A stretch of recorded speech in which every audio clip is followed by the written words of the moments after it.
Un saludo muy cordial para todos los que nos acompañan el día de hoy. Estamos muy contentos de que hayan sintonizado esta programación. Esta mañana tengo conmigo a el hermano Biaggi, el pastor Biaggi. Es el presidente de la división euroasiática. Tengo también conmigo a Mario Veloso, el doctor Mario Veloso, quien creo que está jubilado, pero creo que está más activo ahora que antes de jubilarse. Tengo también a Daniel Scarone, que... ¿Tú estás jubilado, Daniel? No. Todavía no está jubilado, Daniel, pero es un amigo de hace muchos años, trabaja en la Conferencia de Michigan. Y esta mañana vamos a hablar sobre el tema la hermenéutica y la ordenación de las mujeres.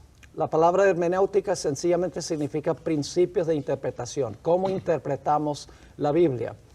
Y quiero comenzar haciéndole unas preguntas al doctor Mario Veloso, porque él tuvo mucho que ver con escribir el documento que se conoce como el documento de Río en 1986.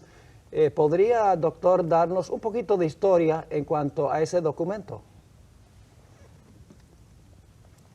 La historia del documento tiene sus raíces más o menos distantes en el tiempo con respecto a 1986, que fue cuando se escribió, y comenzó, digamos, con prácticas que se iniciaron en la Iglesia Adventista en cuanto al uso de métodos que no eran exactamente los que la Iglesia había seguido a través del tiempo. Desde 1930, cuando los primeros graduados de universidades no adventistas comenzaron a realizar actividades en nuestros seminarios, en los colegios, a enseñar, se incorporó el método histórico crítico. Venían de las otras universidades, en esas universidades prácticamente te lo imponen, si no lo aceptas te castigan con las notas que vas sacando, las aprobaciones, así que prácticamente se habían habituado muchos de ellos a utilizarlo.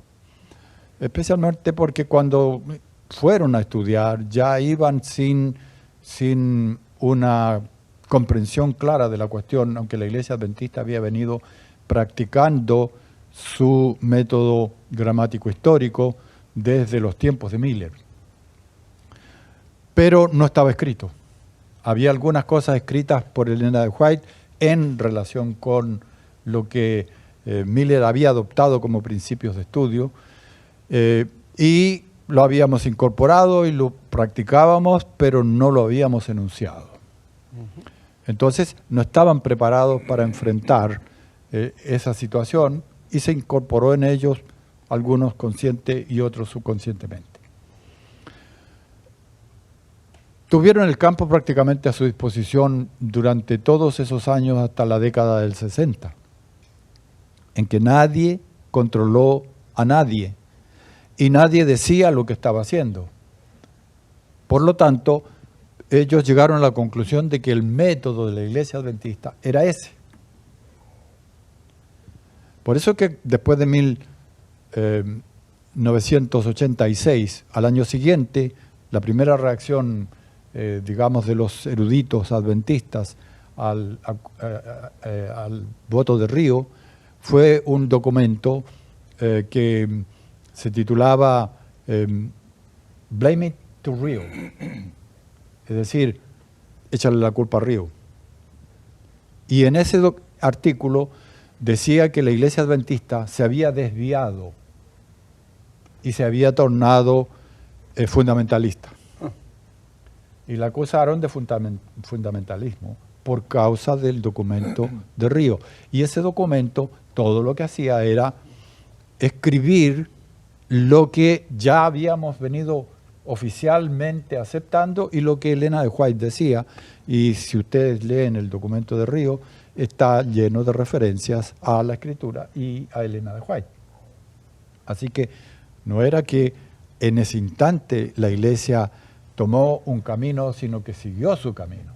Usted fue uno de esos y de los arquitectos del documento, ¿verdad? Bueno, decir arquitecto es mucha palabra porque, tú sabes, arquitecto es el que origina los planos, hace toda la cosa, y yo no llegué a esa dimensión porque eso más le correspondería a la gente del BRI como tal. Pero sí participé. Y participar es una cosa un poco más como diría, yo no fui el protagonista. El protagonista realmente es George Reed. Él dirige el BRI entonces, aunque estábamos muy cercanos, trabajábamos muy cercanos, toda la vida fue así con George, pero él fue el que arquitectó toda esta cosa. Entonces, yo tengo otra pregunta. ¿Qué motivó que se preparara ese documento en 1986? ¿Nuestros eruditos será que estaban empezando a usar el método histórico crítico o una forma modificada de ese método? Bueno, había comenzado el problema de la ordenación de mujeres. La primera reunión o la primera comisión que se nombró fue en 1968. Después, en la década del 70, se agregaron comisiones de estudio y en la década del 80, y la reacción que había a favor de la ordenación venía a caballo del método histórico crítico. Y entonces se tomó conciencia de la penetración que había en el uso y aceptación del método. Y por eso que en el 86 se buscó un modo de especificar, este es nuestro método. O sea que el documento de 1986 está directamente relacionado con el asunto de la ordenación de las mujeres. Efectivamente. Quizás sería bueno para las personas que están comenzando a sintonizar el programa, Esteban y Mario, informar acerca de dónde comenzó, por ejemplo, este problema y cuáles fueron los antecedentes del proceso de interpretación, porque hay dos líneas de interpretación en controversia. Y posiblemente, para beneficio de los que están sintonizando, debiéramos explicar, y creo que el doctor Veloso es la mejor persona de las que tenemos en el panel, como para poder hacer una distinción entre el trasfondo histórico del método histórico crítico con sus raíces de la interpretación en Alemania, etcétera, y lo que significa el histórico gramatical, de tal manera que nuestros televidentes puedan sintonizar y entender cuál es el proceso en riesgo aquí. Bueno, cuando se comenzó la tendencia liberal en la teología en Europa, y naturalmente Alemania fue siempre el lugar donde todas las cosas se comenzaron en materia de teología moderna,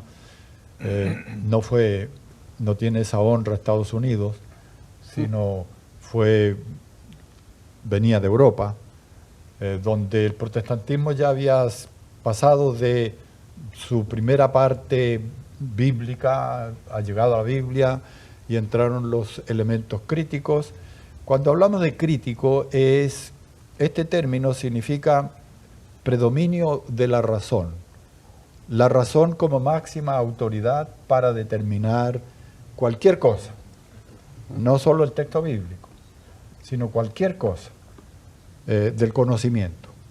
Entonces, allí, esto que estaba ya en las otras áreas pasó a la teología. Y posiblemente quizás sería prudente añadirle el elemento de que el texto de la Biblia comenzaba a ser tratado en el mismo nivel que los textos de la literatura, en el caso de Alemania, de las obras de Goethe, de las obras de Shakespeare o de las obras de Cervantes, y la misma crítica que se aplicaba a la literatura, digamos, común y general de los diversos pueblos, se aplicaba ahora y se la transfería a la Biblia sin distinguir elementos, grados de inspiración, revelación, y ese proceso quedaba eclipsado, por ponerle una frase. Claro, como estábamos diciendo, este método estaba aplicándose en todas las actividades del pensamiento humano. Hasta ese momento no había entrado en la teología, pero también se traspasó. Porque siempre viene así.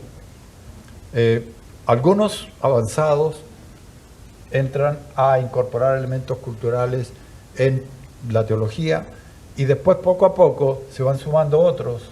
En una generación tímidamente se toman algunos elementos y generalmente los primeros dicen esto no va a ir nada más que hasta este punto. Y después para el futuro nosotros no vamos a entrar en nada más que hasta este punto. Eso comenzó así.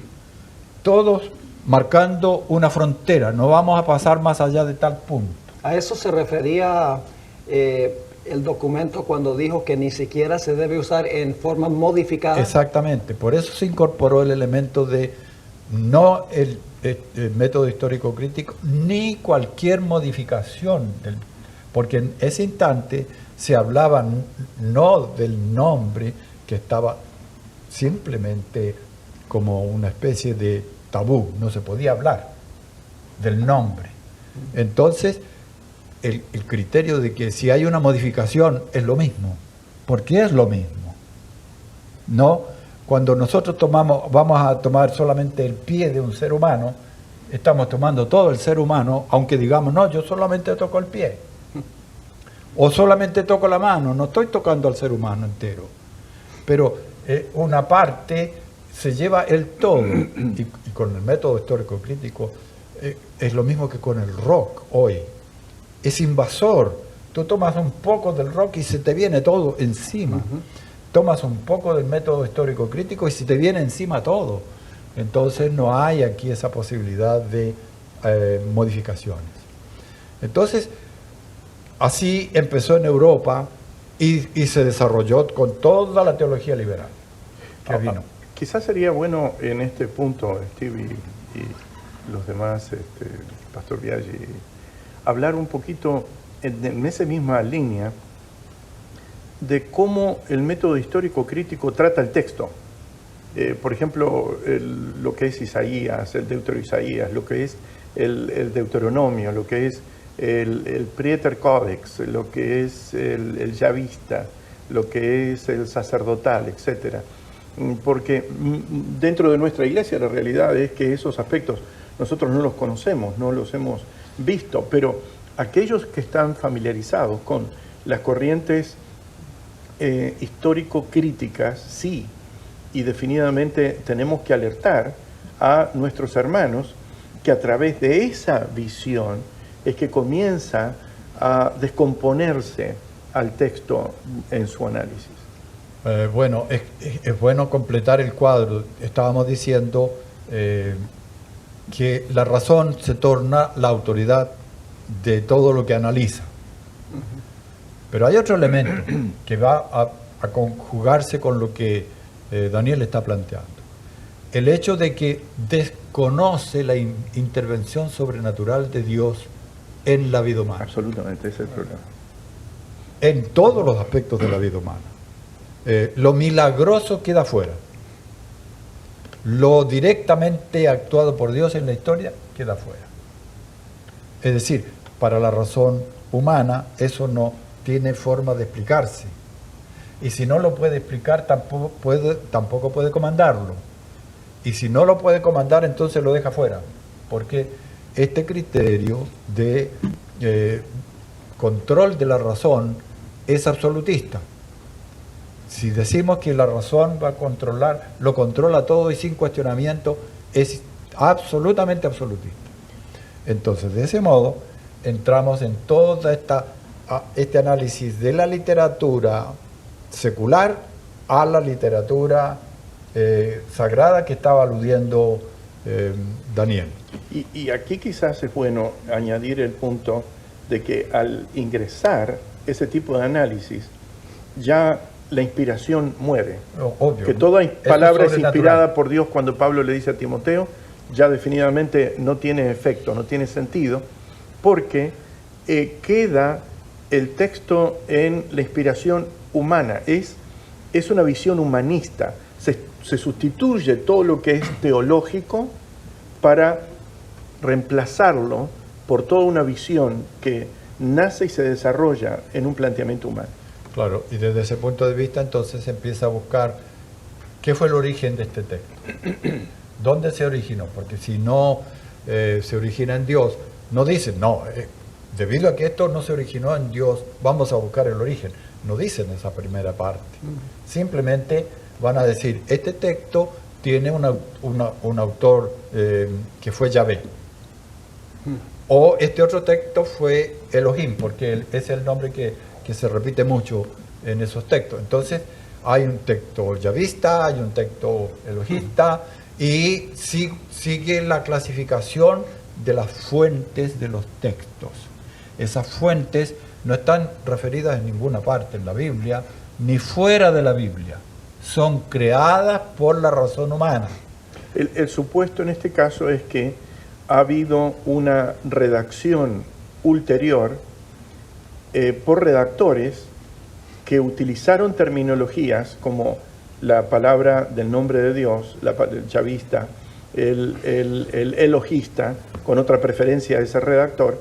Y entonces cuando aparecen todas las partes de santuario, eso fue redactado por un redactor, disculpando la redundancia, que tiene un antecedente sacerdotal, el Prieter Codex, que le llamaban en el idioma alemán.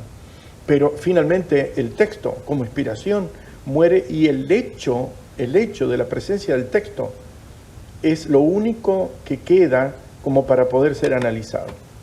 Ahora, fíjense ustedes, toda vez que empezamos a buscar orígenes de textos bíblicos en otro lugar, en cualquier lugar que lo busquemos, estamos diciendo, no se originó en Dios. Claro. Y ahí se descarta lo sobrenatural.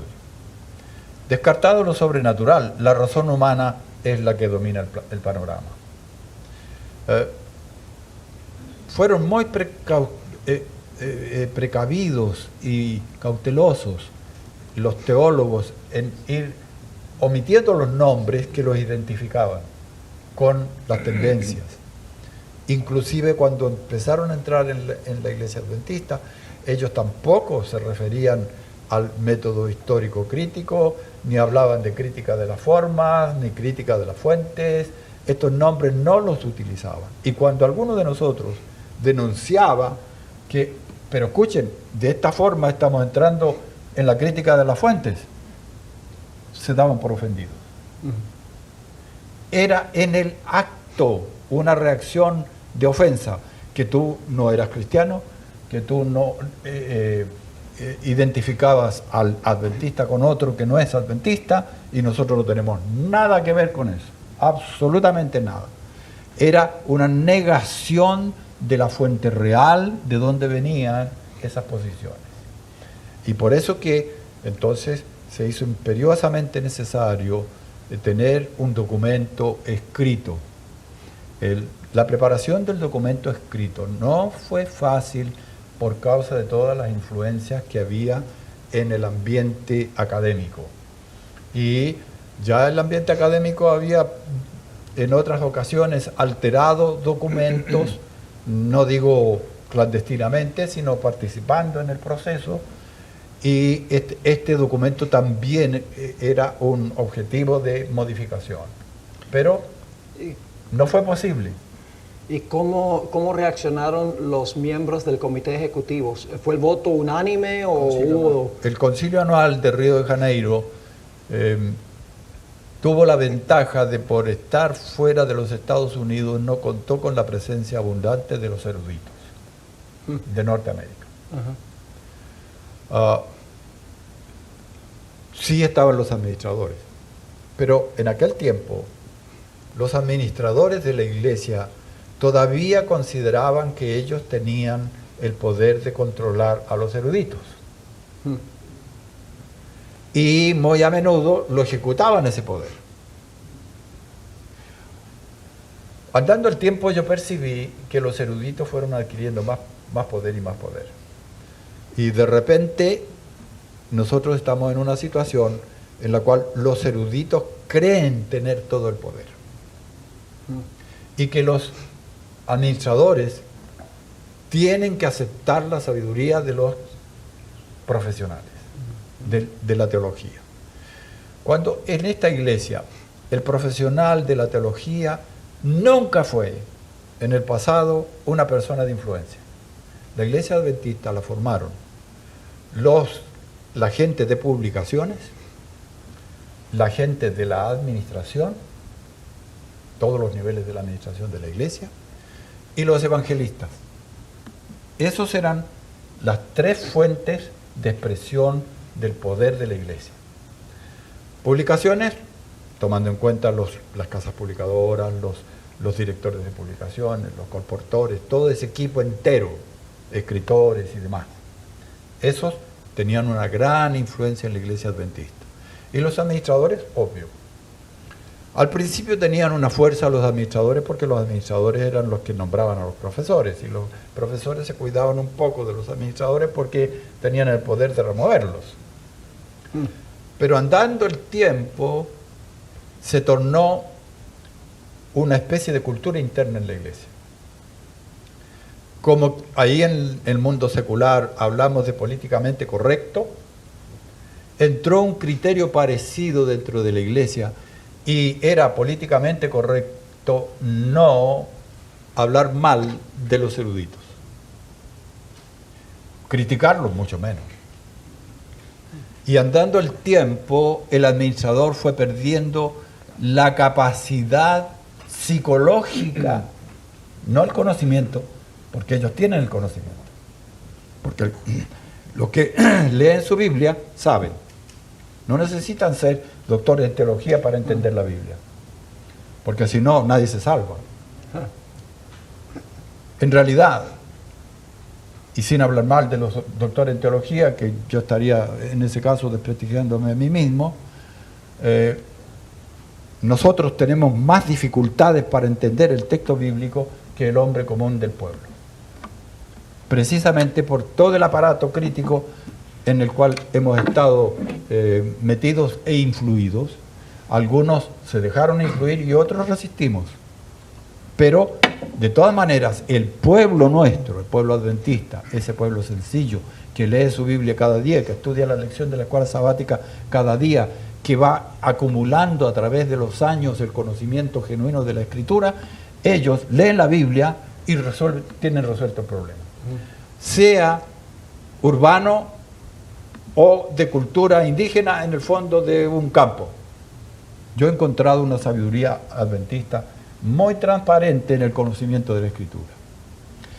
Yo he encontrado pueblos indígenas en el altiplano del Perú que me dieron lecciones claras de lo que una iglesia puede hacer en una situación de emergencia y que lo que hace en una situación de emergencia, si lo quiere transformar en regla, comete delito. Pero en la emergencia no. ¿Qué dije? ¿Es sabiduría aquello? Bueno, evidentemente hay una sabiduría que te dice que hay circunstancias en las cuales tú tienes que apagar el incendio aunque no seas bombero. Pero después que apagaste ese incendio, no vas a poder decir, yo estoy ahora empleado de bombero y me pagan el sueldo. Es decir, hay cosas que la sabiduría simple del que lee la Escritura le resulta claro todo, y otra dificultad que tenemos que admitir, el erudito tiene que responder a toda una serie de exigencias académicas que al fin de cuentas lo entrampan. Y eso ha habido con respecto a estos documentos. Quizás sería bueno distinguir aquí en el proceso histórico entre erudito y erudito. Creo que hay un erudito en el sector donde la iglesia está naciendo y otro que está en los 1900 y ya en el 2000 con un antecedente de estudios bajo la influencia de la alta crítica, porque originalmente no estuvo, y debemos distinguir ese aspecto. En el erudito que, digamos, está en esa etapa y que es un erudito bíblico, no teológico, porque la distinción de lo bíblico y lo teológico es bueno hacerla para que no se confundan algunos de los elementos. porque hoy la vemos también, y justamente esa es la controversia que también nosotros tenemos en este tiempo, porque el erudito, al ser acreditado por universidades que vienen con un background en el cual la alta crítica predomina y luego tiene que trabajar dentro de una iglesia adventista donde no sigue el método de interpretación que la alta crítica dicta cátedra dentro de ese círculo, hay técnicamente un choque de dos corrientes de interpretación inherentes, porque una depende más del concepto de que la Biblia es inspirada por Dios y Dios es activo en la transmisión de la Biblia, y el otro no. Efectivamente, yo creo que la diferencia entera está dada por Cristo mismo. Si quisierais hacer la voluntad de Dios, conoceréis de la doctrina. Para mí esa es la regla de oro de la interpretación. Cuando nosotros buscamos que nuestra determinación o nuestra posición teológica esté en armonía con la voluntad de Dios, vamos a encontrar el camino y las formas de entender la Escritura. ¿Por qué? Porque el Espíritu Santo va a estar acompañando ese proceso. Cuando el Espíritu Santo no lo acompaña, y Elena de White es completamente abundante en estas expresiones, si el Espíritu Santo no está, no hay cómo entender la Escritura. Y entonces yo puedo decir que el Espíritu Santo me está acompañando, pero si demuestro no entenderla, entonces no me está acompañando. Simplemente así de sencillo. Por lo tanto, ahí nosotros tenemos que ir trabajando el espíritu nuestro. Los que estamos en la academia, tenemos que dejar que el Espíritu actúe en nosotros y no permitir que establezcamos barreras contra la acción del Espíritu en el texto bíblico, de acuerdo a cómo el texto bíblico está. Cuando comenzamos a inventar explicaciones que nosotros las creamos, entonces ya estamos cerrando la puerta a la acción del Espíritu. Sí. Doctor Eso Biaggi. es lo que iba a comentar, porque finalmente el objetivo de este programa es para bendecir a todos nuestros hermanos y hermanas que fielmente desean venir a la palabra del Señor para conocer cuál es la voluntad divina para sus vidas. El Espíritu de Profecía dice que en los tiempos finales enfrentaremos tempestades en el mundo de las ideas, como los cuadros que nos ilustran aquí. Y Cristo tiene que ser el piloto de la embarcación de nuestra vida y de nuestra iglesia como tal. Cuando el texto bíblico nos indica de que tendrá que prevalecer la fe en la vida de cada uno de nosotros, la fe incondicional y la confianza en nuestro Señor. La fe, dice el apóstol Pablo, es por el oír, y el oír por la palabra de Dios. Amén. De ahí que fue importante tomar estos minutos para describir la historia de estos principios de hermenéutica, para que podamos distinguir cuál es la voluntad del Señor, cuál es la voluntad del Señor en su palabra, y que cada uno de los niños de nuestra iglesia, los jóvenes de nuestra iglesia, los adultos de nuestra iglesia, al leer la palabra del Señor, puedan, a través de la iluminación del Espíritu Santo, que fue el autor de la Sagrada Escritura, decirnos cuál es la voluntad del Señor y de esa manera ayudarnos en el desarrollo de nuestra vida espiritual, Amén. que es finalmente lo que tiene trascendencia eterna. Amén. Juan 17:3, y conoceréis 17:3. Y en esto consiste de la vida eterna, en conocerte al único Dios verdadero y a quien tú has enviado. Y la única revelación que tenemos, o una de las más importantes, es a través de la palabra escrita. De ahí que el enemigo quiere luchar para que nosotros no entendamos exactamente cuál es el mensaje de Dios para mi vida. Pero ¿se acuerdan lo que dijo Cristo? Porque de los niños, de los tales, es el reino de los cielos. Como decía Mario, cualquiera, un niño puede entender lo que Dios revela. Y creo que es fundamental para toda nuestra hermandad. Sí. Nosotros los adventistas siempre hemos creído en la unidad de la Biblia.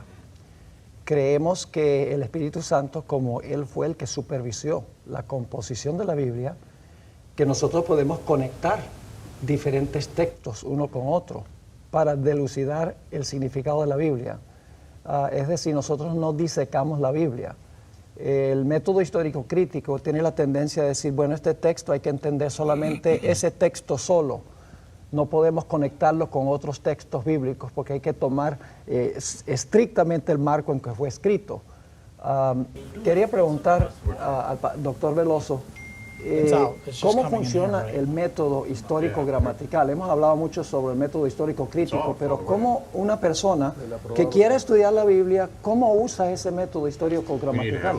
Bueno, nuestros principios y cómo se ha entendido el método histórico gramatical, que no es solamente de adventistas, de paso no lo inventamos nosotros. Nosotros nos apropiamos de él y le agregamos lo que Elena de White nos dice como orientación. Este método considera el texto como está.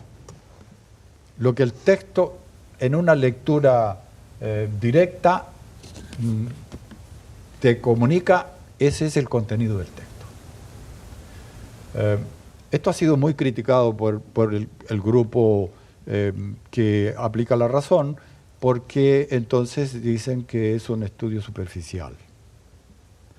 Y es muy fácil dar un paso más y al que estudia así, a quien le estamos llamando de estudiante superficial, acabemos diciendo que es un ignorante. Entonces ignora. Y si ignora y lo hace por este método sencillo, entonces es por desidia. No se ocupan en estudiar en profundidad. En cambio, ellos sí estudian en profundidad. Y todos los otros no estudian en profundidad. Esto ha sido otro elemento de esa política correcta que ha estado en el ambiente, que no se podía decir, no, ustedes están equivocados en eso. No es cierto que nosotros no estudiamos la Escritura. Nosotros la estudiamos tanto como ustedes, no más que de otro modo. No se podía decir porque eso era una crítica, eso no era cristiano. Entonces tú estás criticando a tu prójimo, tú estás desprestigiando a tu prójimo y eso está vedado. Entonces no se podía ni siquiera hablar. Esa situación nos coloca a nosotros en una especie de impedimento a la libertad de expresión. Es una coerción que se ejerce sobre el grupo que quiere aceptar la Escritura como viene. Y de esta forma entonces se toma el texto en su significado directo y luego la Escritura se interpreta por sí misma. Esto es parte del método gramático histórico.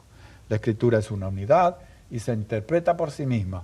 Lo que en un texto parezca no fácil de entenderse, se busca en otro texto de la Escritura y ese texto aclara el significado anterior y se va trabajando el texto internamente como una unidad total, como que fue inspirado por Dios, y si fue inspirado por Dios, lo que aquí parece complicado, en otra parte lo aclara.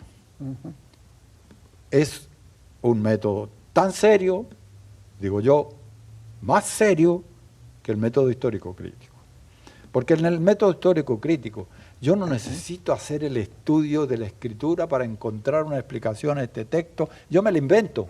Ni siquiera hay que orar. Sí, yo me lo invento y en ese caso es más fácil, es más superficial si se quiere.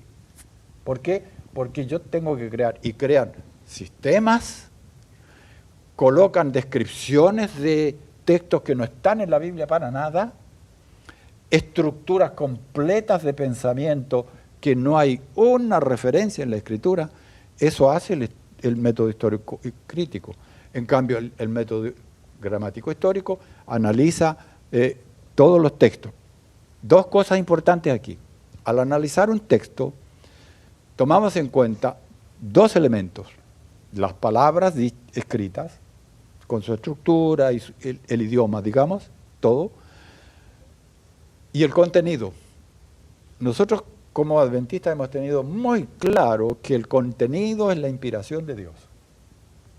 Y que las palabras y la estructura del idioma que esté en el cual se comunica el contenido, eso fue contribución humana. Y hay una conjunción de lo humano con lo divino en el texto. Bueno, ustedes observarán que el método histórico crítico se ocupa del texto, no se ocupa del contenido. Reestructuran el texto, hacen análisis que permiten modificaciones del texto, ya sea por utilizando el recurso de los manuscritos, que hay una variante en el manuscrito tal y otra variante en aquel otro, y entonces la variante que concuerda con mi concepto, esa es la que tomo para el análisis del siguiente, y no voy a la, digamos, ni siquiera en muchos casos va a la mayoría de los textos originales que se conservan, sino que alguna excepción que hubo, ese concordó con nosotros, eso lo tomamos. Y ahí va un trabajo aparentemente científico, también llamado científico, pero ese método científico elaborado de esa manera no es de fe. Y lo que no es de fe Es pecado. es pecado. Esto es serio, no es una cosa así muy sencilla. Esto es muy serio. La determinación del método determina la comprensión del texto y del contenido del texto. Por lo tanto, está de alguna forma modificando el contenido inicial, que fue lo que Dios quiso revelar. Y esto viene haciéndose sistemáticamente, con todas las implicaciones que esto tiene, negativas, por cierto. Ahora, cuando digo todo esto, no quiero dar la impresión de que todos los eruditos adventistas están metidos en ese sistema. Muy lejos de eso. Y más, yo diría, es una minoría pequeña, que en este país pareciera ser abrumadora mayoría. Porque gritan más duro. Porque sí, ese es un punto, y porque aquí en Estados Unidos hay un cierto modo de estudiar la Escritura que se ha generalizado en muchos eruditos. Pero acuérdense, estudiantes formados en teología en el mundo adventista fuera de Estados Unidos hay muchos más que dentro de Estados Unidos. Sí. Muchos más. Nosotros en Estados Unidos vamos a contar con dos manos y se nos va a acabar la cantidad. Fuera de Estados Unidos vamos a tener que pedirle las dos manos prestadas a muchos para poder contar los que hay, y les voy a decir, un 90% de esos, para ser generoso con el otro lado, están en la lectura correcta de la Escritura. Como sí, nuestra iglesia aprobó la hermenéutica. con la hermenéutica aprobada en 1986 y con lo que usaba Guillermo Miller y con lo que recomendó Elena de White. Entonces, aquí este uso del método gramático histórico no desconoce las palabras, el idioma, por eso es gramático, pero no le da a las palabras más que la dimensión humana del contenido de la Escritura. Nosotros analizamos el contenido.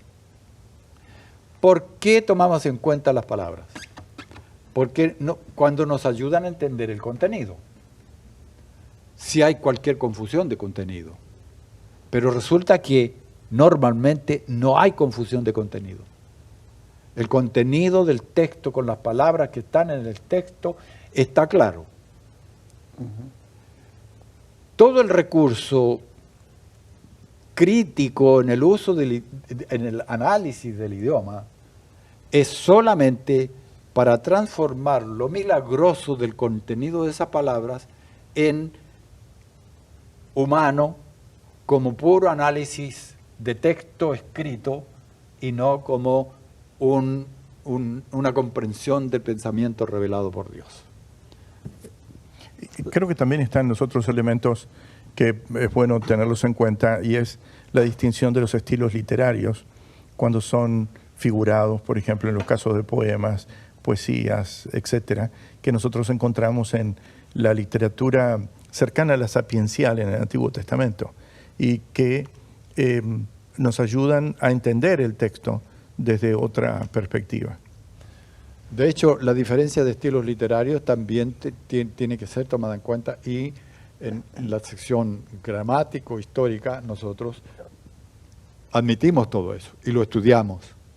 Claro, recibimos la acusación de que no lo tomamos en cuenta, pero es una acusación gratuita, muy gratuita, y yo diría hasta irresponsable, porque ellos saben que sí lo tomamos en cuenta. Y cuando acusan, no es porque no lo estemos haciendo, sino es por desacreditar.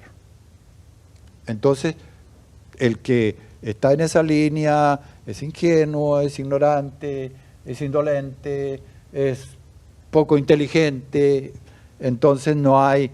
Esa es la imagen que quisieran establecer para el estudiante serio de la escritura. Y por el otro lado, la otra imagen del método que produce el método histórico crítico es que es un modo científico de estudio de la escritura. Entonces, si le agrega la palabra científico, ya inmediatamente se lleva todo el prestigio de la ciencia encima. Que las ciencias son rigurosas, son técnicas, son verdaderas y todo lo demás. Oye, me parece semejante a otro asunto que hay en las noticias, y es que todos los que son creacionistas son considerados ignorantes por los científicos, porque ellos dicen: nosotros somos los científicos, nosotros sabemos y tenemos disciplina y estudiamos con cuidado, mientras que ellos sencillamente aceptan el creacionismo por fe. Algo semejante a eso. Eso es absolutamente semejante, porque todos los aspectos del humanismo son semejantes a sí mismos, y en lo que está contrario a Dios también son semejantes. Quizás sería bueno que nuestros hermanos conozcan que la forma de interpretar tradicional, que es la histórico-gramatical, tiene en cuenta el texto, tiene en cuenta el contexto, tiene en cuenta el estilo literario, el contexto del autor, las características del autor, el origen del autor. Si el autor está utilizando el griego, caso del Nuevo Testamento, si está usando el arameo o el hebreo, caso del Antiguo Testamento, el estilo de vida que reinaba en ese momento, que impactaba las características del autor, las fuentes que pueden conectarse, el caso, por ejemplo, que Daniel cita o se conecta con las profecías de Jeremías, la interrelación que hay entre los autores bíblicos en ese tiempo, la historia, el periodo histórico en el cual está ocurriendo el hecho, de tal manera que no aparezca lo anacrónico. Es decir, hay elementos de la aplicación en el método histórico gramatical que son minuciosamente científicas sin que se le llame científica, porque está aplicando los estilos de interpretación que son rigurosos para poder entender, y que está siguiendo las mismas pautas que en otras disciplinas se sigue para poder entender textos antiguos. La geografía, la sociología, la cultura de la época, el tipo de conocimiento que hay, las formas de educación, la religión y la cosmovisión que en algunos momentos algunos de los autores pueden tener. Y es bueno ver ese paneo de tal manera de que uno comprenda que no estamos del lado del sector tonto de la visión. No, hay todo un background que es muy importante tenerlo en cuenta, y que cuando nosotros vamos al Nuevo Testamento vemos que eso fueron lo que siguieron los autores del Nuevo Testamento en su relación con el Antiguo Testamento. Y ahí está el flujo de unidad que hay en lo que llamamos Biblia. Y los pioneros cuando formularon la teología adventista en grupos de estudio, hasta donde yo sepa, muy poco de ellos tenían una educación teológica, tenían doctorado.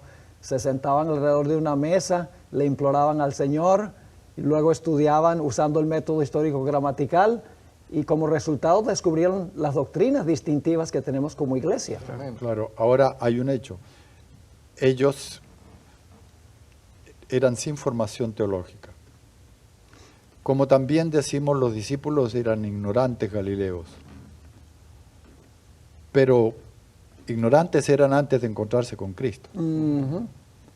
Después que se encontraron con Cristo, yo quisiera a cualquiera de los doctores, incluyéndome a mí, que nos muestre un currículo tan exhaustivo como el que siguieron los apóstoles bajo la conducción del maestro de Galilea.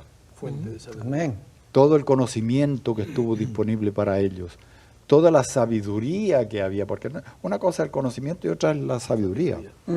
Todo estaba a disposición de ellos las 24 horas del día. Nosotros vamos a clase para sacar un doctorado 12 horas por semana, cuando es programa muy pesado. Ellos estaban 24 horas por día con el maestro. Y me van a decir ustedes que 24 horas por día, después de un curso de 3 años y medio, los va a dejar ignorantes. Si nosotros a veces les damos un seminario a la gente de 50 minutos y creemos que ahora están instruidos.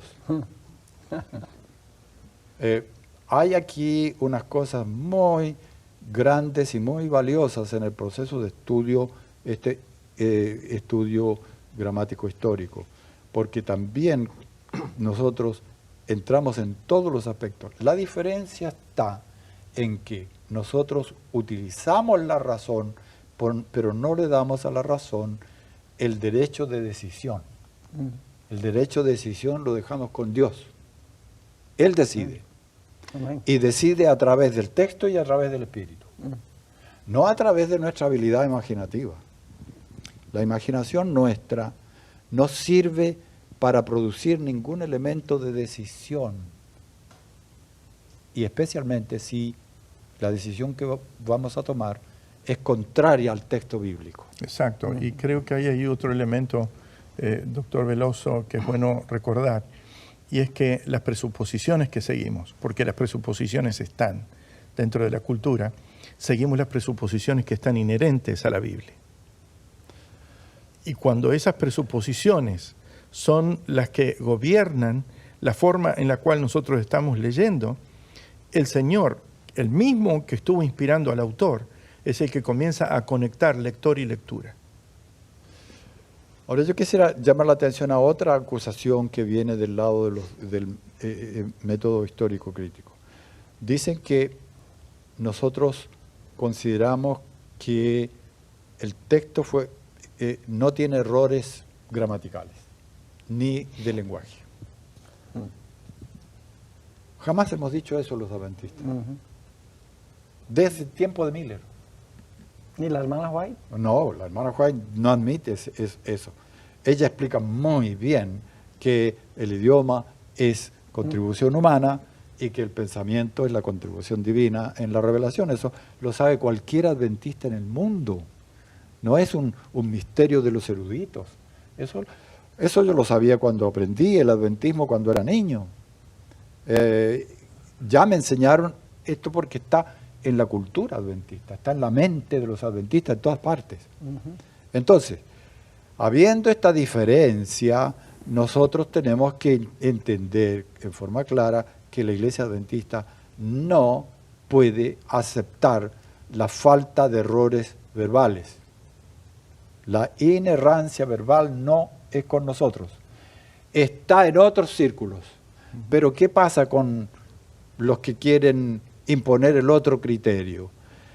Simplemente pintan un cuadro negativo completo del que está en el método histórico gramatical, para que al ver ese ogro, bueno, claro, es espantoso, lo vamos a desechar inmediatamente, sin más análisis. Pero nada de eso que pintan es real. Nosotros estamos en otra cosa. Ni estamos por la desidia, ni estamos por la acusación, ni estamos por la vida fácil con respecto al estudio, no estamos desechando ninguno de los elementos que tuvieron algo que ver con la escritura del texto, ni históricamente, ni gramaticalmente, ni de la cultura de entonces. Lo que ocurre es que no le damos a la cultura el derecho de decisión de ninguna clase. Ellos le dan derecho de decisión. Y por eso que su método es cultural. Nosotros no admitimos ni el predominio de la razón, ni el de la cultura, ni el trabajo científico con el idioma del texto. Todo eso contribuye a aclarar el texto, pero no a tomar decisiones en cuanto al contenido del texto. Y el contenido del texto viene por vía del Espíritu Santo y por Dios. Quizás aquí debemos aclarar por qué, porque la cultura no es la inspirada. Claro. El texto de la Biblia es el inspirado. Y en realidad el texto de la Biblia inspirado y la Biblia es un elemento modificador de la cultura y no viceversa. La cultura no es la que puede modificar la Biblia, sino la Biblia es la cultura. Ahora, y por esa razón estamos en el mundo, porque el mensaje es que el mensaje del Señor pueda transformar el mundo y su cultura. Ahora, más que el texto, lo inspirado fue el instrumento que Dios utilizó a la persona, a través de la cual comunicó la verdad divina. Esa persona es la inspirada. Elena de White dice que Dios no está a prueba en las palabras de un texto bíblico. ¿Por qué? Porque las palabras no son de Él. Él está a prueba con los contenidos. Y nosotros con los contenidos podemos entender a Dios y de hecho tenemos que reducirnos a los contenidos. A veces hay una palabra en el texto, en todos estos textos sobre la ordenación, hay una sola palabra que es la única que está en todo el texto bíblico del Nuevo Testamento y sobre esa sola palabra quieren hacernos una interpretación completa. No, señor. ¿Por qué? Porque una palabra suelta pertenece al diccionario, no a la exposición de un pensamiento. O sola. Sola. La palabra tomada del texto y analizada como palabra sola acaba llevándonos a cualquier lugar. Tenemos que analizarla, porque no se puede hacer otro modo el análisis no es palabra por palabra, pero en el contexto del contenido. Si, por ejemplo, está hablando de la autoridad de Cristo en Efesios y la palabra cabeza de la iglesia es Cristo, no podemos decir que está hablando de la fuente. La iglesia tiene su fuente en Cristo, cuando está hablando de la autoridad de Cristo en el universo entero. Entonces el texto de contenido está hablando de autoridad y ellos quieren hacer pensar que está hablando de fuente. ¿Por qué? Porque unas pocas veces en el idioma griego se utiliza la palabra kefalé para referirse a fuente, pero no es el caso en la Escritura. No.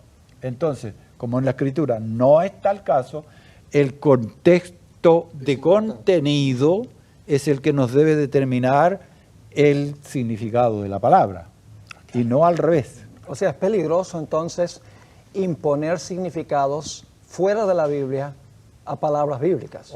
Por cierto. Aclaremos el texto, el kefalé. Sí, esta hermosa cita del Espíritu de Profecía que dice que la Biblia es su propio intérprete. Debe compararse texto con texto. El estudiante debería aprender a considerar la Biblia como un entero y ver la relación que existe entre sus partes.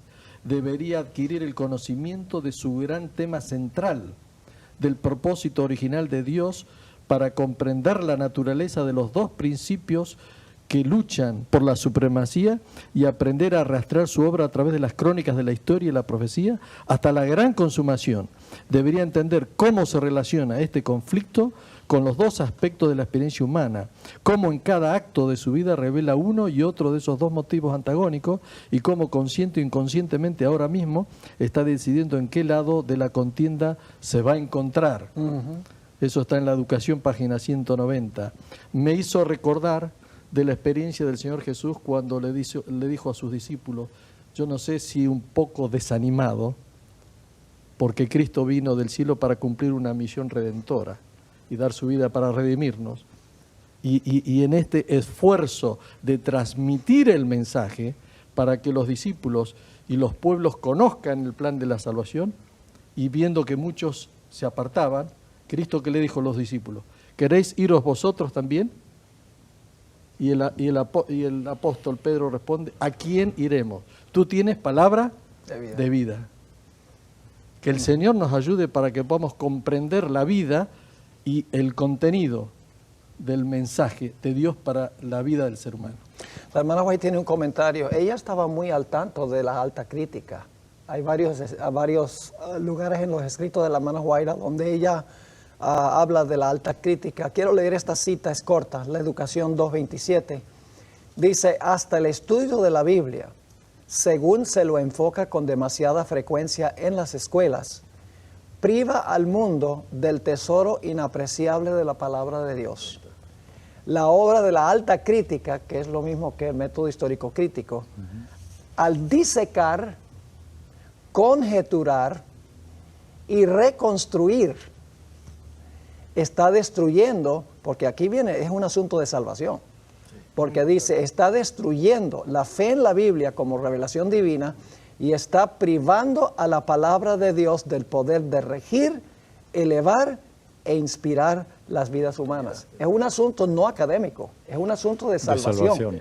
Muy importante. Y creo también que en la relación de texto-contenido, lo cual estaba abordando el pastor Veloso, es bueno tenerlo en cuenta porque cuando nosotros vamos al texto original de la Biblia, en hebreo o en griego, y por ejemplo, ponemos que el texto dice sábado. En 1960, la revisión 1960 colocó día de reposo. ¿Ustedes recuerdan eso? Y entonces en la parte de abajo, con un asterisco, le pusieron aquí, equivale a sábado. Pero está tan chiquito que definitivamente lo que queda arriba es día de reposo. Ahora, lo lee un musulmán, para él día de reposo es viernes. Lo lee un evangélico, un católico, para él día de reposo es domingo. Lo lee un adventista del séptimo día y dice es sábado. Lo lee un judío y dice es sábado. El punto de la relación texto-contenido, debemos entender que no va de lector a texto, sino de texto hacia la cultura. Es el texto el que predomina y tira la línea de sentido, no la cultura o el traductor que le impone su visión al texto para que el texto diga lo que él quiere que diga el pasaje. No es eso. En realidad, nuestra vida cristiana es una sumisión a lo que la Biblia dice, no que la Biblia se someta a lo que nosotros queremos que la Biblia diga. Ahora, yo quiero que en el tiempo que nos resta enfaticemos cómo se aplica esto al asunto de la ordenación de las mujeres, porque hemos hablado mucho de los dos métodos, pero quiero traer a colación algunos textos específicos de cómo se aplica el principio modificado a ciertos textos bíblicos. ¿Tú me permitirías agregar un detalle más antes que pasemos a ese otro punto? Que para mí, dentro del método de estudio y de comprensión del texto, que eso es la hermenéutica, es muy importante. Los llamados silencios de Dios en la Escritura. Dicen, no está en la Escritura ni que sí ni que no. Hay un silencio. Por lo tanto, podemos hacerlo. Podemos hacer lo que queramos. Bueno, parece lógico. ¿Verdad que parece lógico?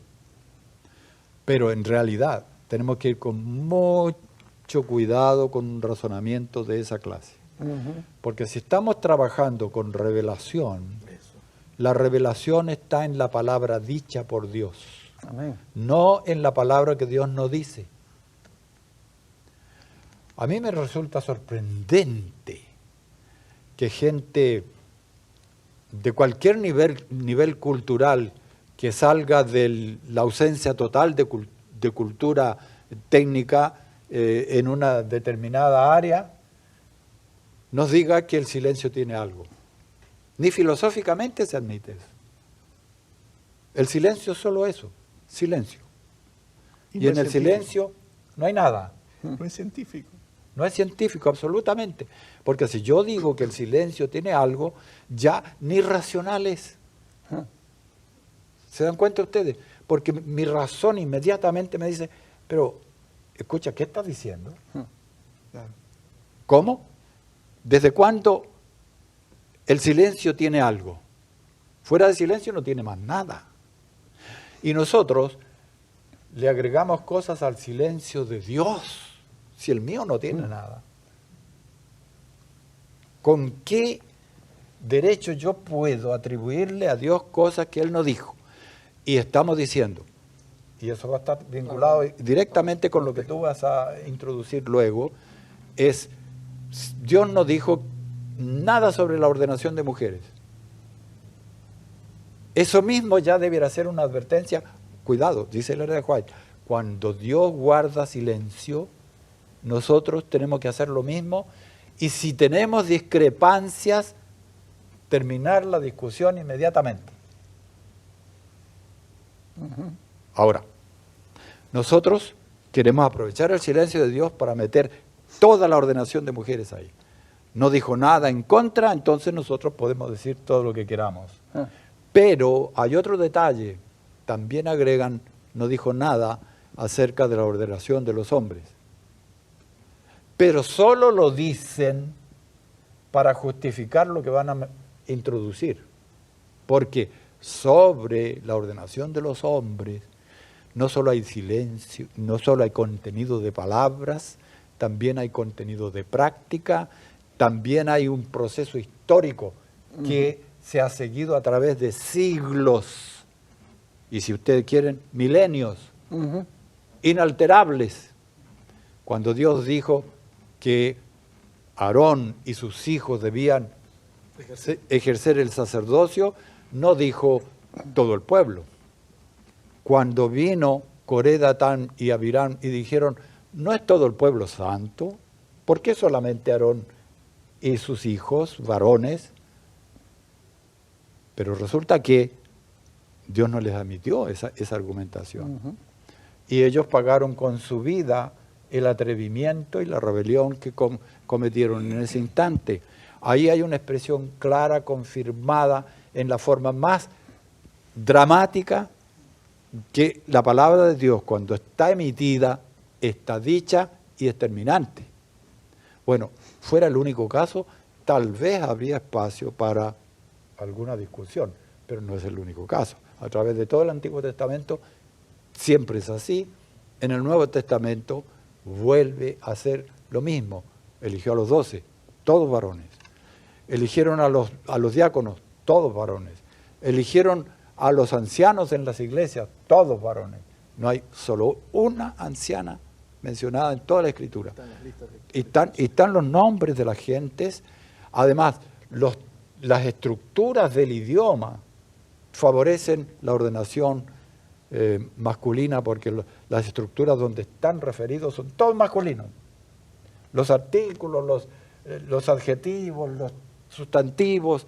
En griego no hay confusión como en inglés, en que en inglés puede no estar el género definido, pero en griego está todo definido, en el idioma original está todo definido. Entonces, ¿por qué en esos casos no utilizan la estructura del idioma para decir esto, el idioma, la estructura, las palabras nos están diciendo que es todo masculino? No dicen, es silencio, Dios no dice nada. ¿Cómo no dice nada? Está dicho de sobra, hasta con palabras, que sea marido de una mujer. Pero también está el otro elemento, y es la parte afirmativa de la Biblia. Es decir, el hecho de quiénes son los oficiantes en el santuario en el Antiguo Testamento es un hecho de afirmación positiva que revela la voluntad del Señor. En el caso de la iglesia cristiana primitiva, nos encontramos que quiénes eran los apóstoles, quiénes eran los líderes de la iglesia, quiénes eran los pastores, quiénes eran los obispos, quiénes fueron los ancianos, está claramente delineado en ese sentido. Y quizás debamos aclarar algo en el cual creo que estamos todos de acuerdo, y es que nosotros creemos que las damas desempeñan una función sumamente positiva y valiosa dentro de la iglesia. El punto en el cual nosotros estamos quizás unidos es en un problema, es en hacer o practicar algo que la Biblia no dice, y ese punto es relativo a ordenación. Tenemos consenso en ese sentido aquí, creo. Es decir, el punto es el tema de ordenación, el ir más allá de lo que está revelado, en poner algo que definitivamente no está en la práctica bíblica, que no está en el texto de la Sagrada Escritura. Bueno, ahí es donde entonces nos acusan de creer que el texto no tiene error y que el texto es rígido y que no se puede modificar. Pero efectivamente el texto bíblico no se puede modificar. ¿O se puede? Ahora vamos a hacer una transición al uso modificado del método histórico crítico y vamos a tomar dos ejemplos bíblicos. ¿Cómo manejan los que están a favor de la ordenación de la mujer, por ejemplo, Gálatas 3:28? Yo puedo decir que históricamente, desde que comenzó la discusión sobre la ordenación de mujeres, se ha venido utilizando desde el 73, que fue la primera reunión importante en esta cuestión, se ha venido utilizando Gálatas como la base doble, base de la liberación de mujeres y segundo como el elemento básico para interpretar en la Escritura. Veamos el texto primero. Sí, tal vez Billy puede leer lo que ya lo encontró. Gálatas 3:28 dice, ya no hay judío ni griego, esclavo ni libre, hombre ni mujer, sino que todos ustedes son uno solo en Cristo Jesús. Bueno, en este texto encuentran la igualdad total de hombres y mujeres y por lo tanto dicen, si son iguales, se puede ordenar a hombres y mujeres. El caso es este. En primer lugar, ¿cuál es el contexto? Salvación. ¿No es cierto? Porque ya nos acusan a nosotros de ser superficiales. Y lo primero que tenemos que preguntarnos cuál es el contexto inmediato y el contexto general en la Escritura para no ser superficiales. El contexto inmediato es la salvación. La salvación es para todos. La fe y la observancia de la ley. Entonces, si la salvación es para todos, no hay diferencia entre un esclavo y uno que es libre, no hay entre judío y gentil, no hay diferencia entre un hombre y una mujer. Todos tienen los mismos privilegios o la misma promesa o el mismo ofrecimiento del Evangelio. Igualmente, todos pueden aceptarla por el mismo método que es por la fe y de esa forma la salvación es igual para todos los seres humanos. O sea, tienen una ideología que le imponen a la Escritura, porque Bueno. la cultura lo exige y porque ellos lo creen, ignoran el contexto y le imponen a la Escritura un significado que no está allí. Exactamente. Y ese significado no viene de la Escritura, porque si hubiera otros textos en otras partes relacionados con la ordenación específicamente, que tuvieran alguna conexión con esta expresión, entonces podríamos decir, aquí hay alguna cosa. Y tendríamos que preguntarnos cuál es. Acá hay un problema, aquí hay un problema serio. Es decir, yo creo que esta parte no la debemos tomar livianamente. En primer lugar, cuando vamos al texto, lo que el texto nos plantea y lo que está allí, lo que leemos, es que hay una distinción de nacionalidades de origen que se plantea, habla de judío y griego. Las condiciones civiles, es decir, frente a la ley romana, esclavos libres, la diversidad de género femenino, masculino, etc. Eso es lo que está hablando el texto. Pero cuando ahora uno busca la palabra ordenación en el texto, la palabra no está en el texto. Cuando busca la palabra ordenación en el contexto, la palabra tampoco está en el contexto. Si uno dice, bueno, quizás está hablando aquí... Ni el concepto, porque la palabra no está en ninguna parte. De la imposición de manos, ¿sí? Tampoco está la imposición de manos. Y no está ni en el texto, ni está dentro del contexto. Ahora, cuando eso se transporta fuera de Gálatas a todos los escritos paulinos, tampoco lo encontramos. Entonces el punto es, aquí, respondiendo a la pregunta, se está produciendo algo que Mario lo puede explicar mejor, que se llama eisegesis. Porque claro, el proceso normal que nosotros seguimos es exégesis. Es decir, vamos al texto y el texto nos dice el punto. Es el texto el que nos informa. Sustraemos del texto. Es claro. Pero cuando hacemos lo inverso, nosotros vamos a imponerle al texto lo que nosotros entendemos que el texto debe decir. Y ya allí el texto deja de ser el valor de información y el valor de inspiración para nosotros, sino que ahora comenzamos a nosotros inspirar al texto. Y eso no es inspiración divina.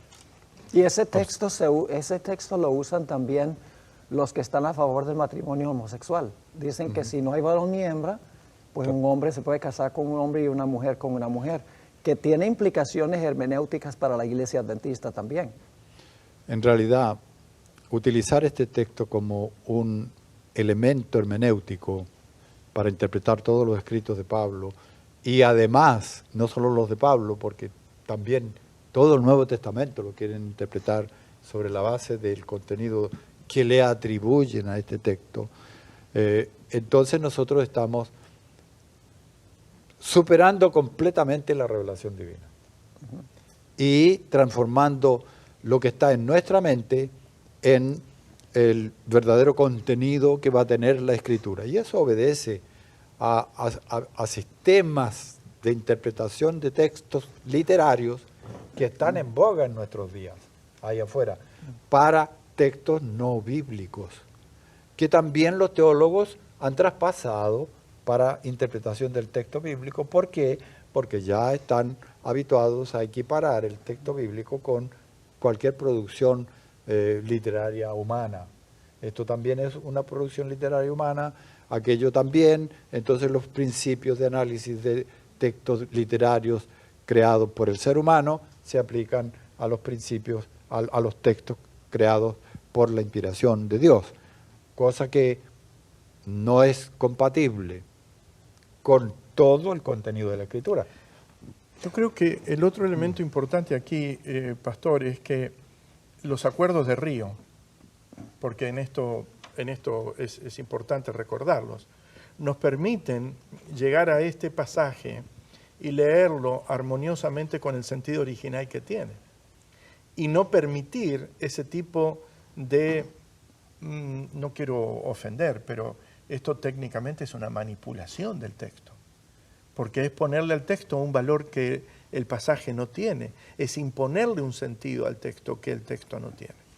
Y cuando hacemos eso, justamente normas como el que la Iglesia siguió en Río de Janeiro en 1986, intentaron proteger a la Iglesia de que este tipo de desviaciones hermenéuticas, de procesos de interpretación aviesos, llegaran a primar sobre la lectura de la Biblia. No quisiera que terminemos esta discusión sin incluir el texto de 1 Timoteo 2, 11 y 12 y cómo lo manejan los que están a favor de la ordenación de la mujer.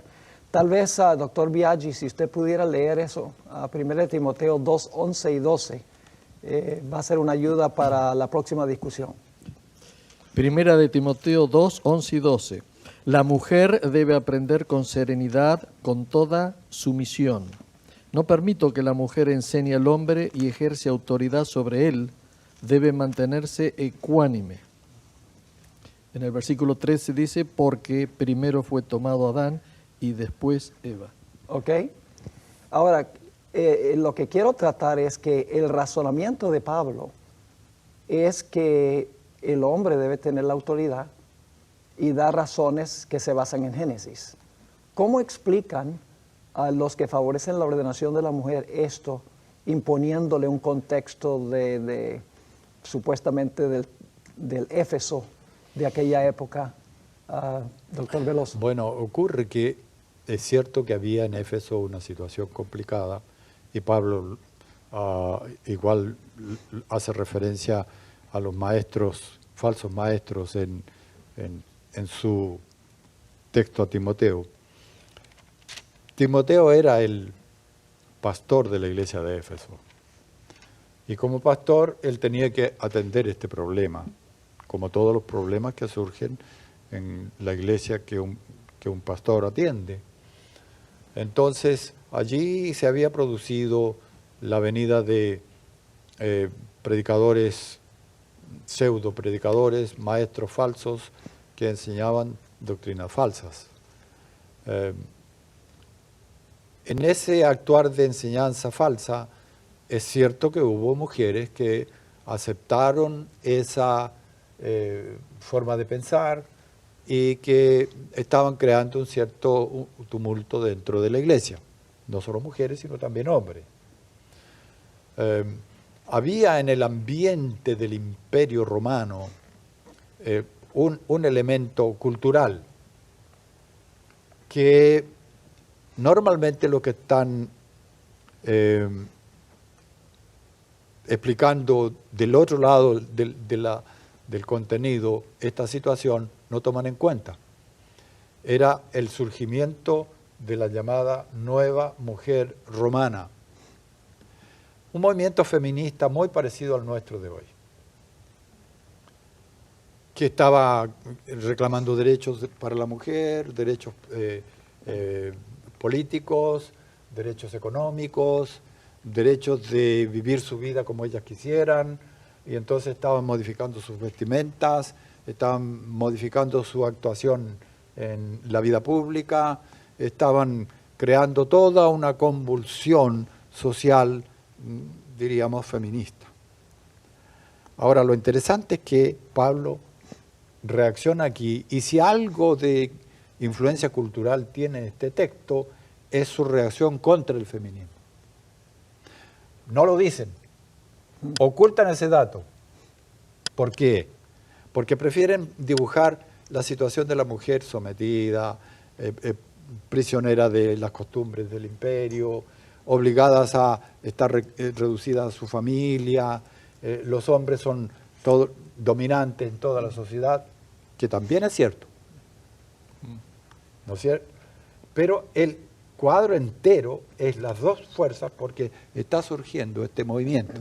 Ahora, cuando Pablo les habla acerca de ropas, de adornos, de sometimientos, de todo esto, está simplemente yendo en contra de esa reacción de la nueva mujer romana. Si es que vamos a hacer una lectura cultural. No es que esté liberando a la mujer para que la mujer esté libre de acuerdo con lo que leímos en Gálatas, sino que Pablo está diciéndole, y miren, y el texto es hasta groseramente claro, por decirlo de un modo grotesco. Dice, por tanto, no permito a la mujer enseñar ni ejercer dominio. Han hecho un tremendo problema de estas dos palabras, la palabra enseñar y el ejercicio del dominio. El dominio es simplemente el derecho de comandar. Entonces la mujer, según Pablo, no tiene derecho de comando sobre el hombre, en cualquiera de los niveles del comando. Sea un comando extremo, así abusivo, o leve, ellos hacen un tremendo argumento de que en cuanto a esta intensidad del comando.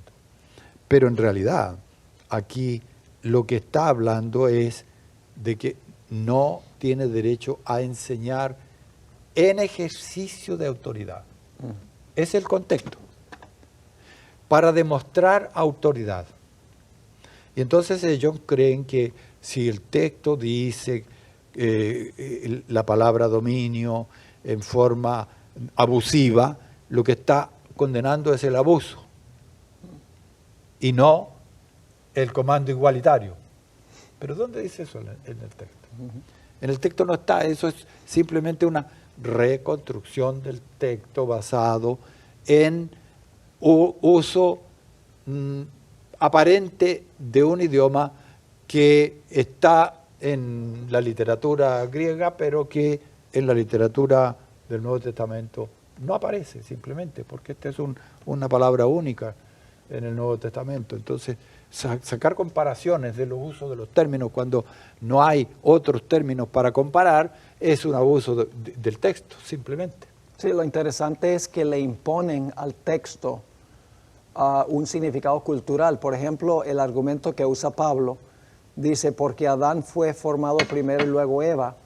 Ellos dicen que la razón por la cual dijo eso no es porque en Génesis dice que el hombre debe ejercer el liderazgo, sino que ellos dicen que las mujeres en Éfeso estaban enseñando que Eva fue creada primero y luego Adán, y que por esa razón Pablo estaba rectificando esa idea. Pero eso no es algo que aparece en ninguna parte del contexto. No está en el contexto ni está en ningún texto de la época que nos diga que era eso lo que estaban enseñando a las mujeres.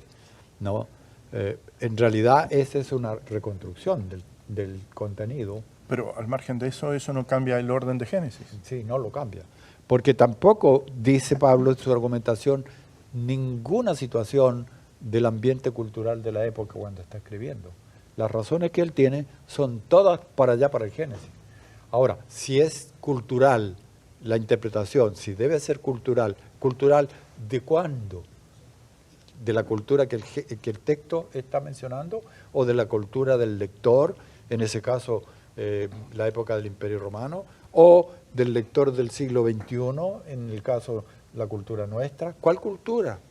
Ahora, para mí hay un hecho importante en todo esto, y es que el flujo de la autoridad en la Biblia se está moviendo de Génesis hacia Nuevo Testamento, se está moviendo de Génesis hacia Pablo, y Pablo le está informando a la iglesia cristiana primitiva, y le está diciendo, nosotros debemos tener en cuenta esto porque la Biblia lo dice así. Aquí nos encontramos con que lo que este sector está haciendo es tratando de modificar a Pablo para que Pablo diga algo que esté en armonía con la cultura, pero definitivamente al hacerlo encontramos que Pablo entraría en problemas con lo que dice Génesis y con lo que se practicaba en el Nuevo Testamento. Además, aquí fíjense ustedes, Pablo utiliza dos argumentos.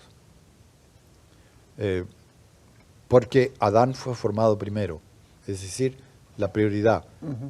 Y segundo, y Adán no fue engañado, la calidad. La personalidad, la conducta, la forma de proceder.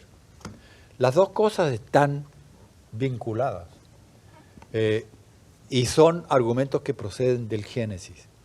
No, van a desacreditar esta argumentación, lo hacen, pero está escrito por Pablo. Ahora, si Pablo no tiene autoridad para revelar lo que Dios le inspira, entonces ¿qué autoridad nosotros tenemos para corregir el presunto error de Pablo en estas cosas? No hay error en la Escritura, y en ese aspecto los contenidos de la Escritura no tienen error, porque proceden de Dios. Y el contenido aquí, la argumentación, está basada en lo que ocurrió en el tiempo de Génesis, en la creación, y no en el momento de Pablo ni en el nuestro. O sea que hay peligro de ignorar el contexto, tal como Gálatas 3:28, o de imponerle un contexto exterior al texto, como hacen con 1 Timoteo 2:11 y 12. Eso es lo que decía Daniel en cuanto a la eisegesis. Es decir, Sí. yo en lugar de extraer del texto un contenido, se lo coloco. Y no me importa lo que realmente el texto contiene, sino lo que quiero hacer es que el texto contenga lo que yo necesito. O de acusar, como lo hacen en el caso del libro Junias, la primera apóstol mujer de Ep, que es el que es la base del pensamiento de este artículo que salió en la revista Ministry, que lo califica de una interpolación, es decir, de una inclusión posterior, pero que originalmente no estaba dentro del texto, cuando le aplica otro pasaje, no es el que estamos hablando aquí,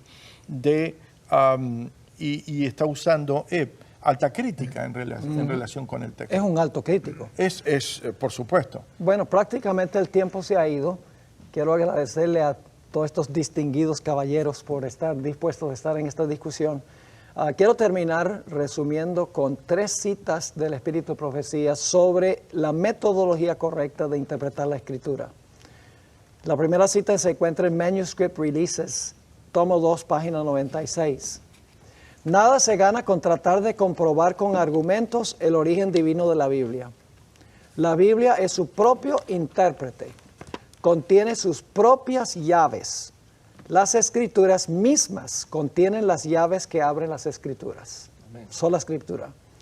La otra cita, la segunda, está en Our High Calling. La busqué en español, no la conseguí. Página 207, yo la traduje. La Biblia es su propio intérprete.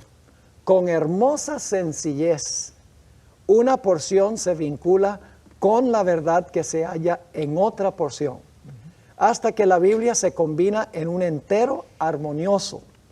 La luz que resplandece de un texto ilumina alguna otra porción de la palabra que, según parece, es más difícil de entender. Y la tercera cita está en Testimonies for the Church, Testimonios para la Iglesia, tomo 4, página 499.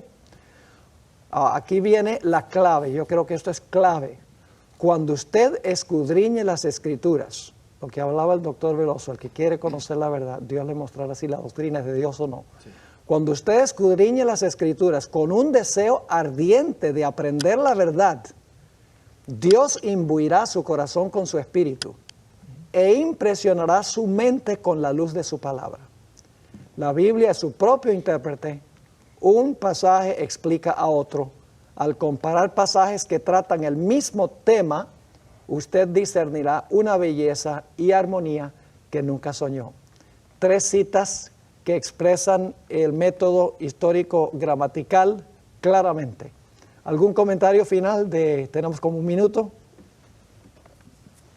Yo creo que básicamente debemos invitar a nuestros hermanos que están contemplando este programa a que sometamos nuestra vida y nuestra praxis en el ejercicio de las costumbres y prácticas de la Iglesia a la autoridad de la Biblia, Amén. A lo que el texto dice. No es la cultura la que nos dicta lo que nosotros debemos vivir, es la Biblia la que nos dicta a nosotros que influyamos sobre la cultura, el mensaje que el Señor nos ha dado.